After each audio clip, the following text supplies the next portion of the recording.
صباح الخير. صباح النور يا فندم. كنت قريت في الجورنال ان انتوا عاملين عرض تحفه، ان انا اخد اوضه عليها اوضه فري. بالظبط يا فندم.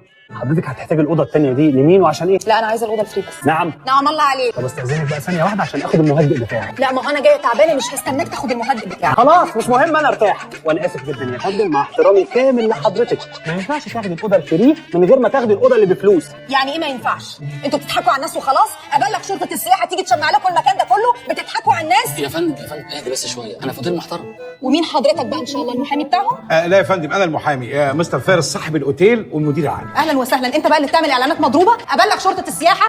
يا عم اهدى شويه، دي ممكن تكون صاحبه النصيب. شكلها صاحبه مشاكل، هو عشان مش هنقعدك ببلاش يبقى الاعلان مضروب. انا مش شايف مع حضرتك حد يعني لا جوزك ولا ماما ولا خطيبك مثلا. انا لا عندي جوز ولا خطيب، وانا جايه رايح هنا عشان اعصابي تعبانه، وهاخد الاوضه الفري يعني هاخد الاوضه الفري. من حقك طبعا يا فندم، طبعا. ميرسي قوي. طبعا الاكل ببلاش. لا الاوضه ببلاش، الاكل بقى بفلوس. عيب لما تبقى صاحب الاوتيل والنزله بتوعك يجوعوا، هتنزلونا عندكم وتجوعونا. ابلغ شرطه السياحه بقى. لا ده كده كتير بقى. ما يصحش والله ما يصح.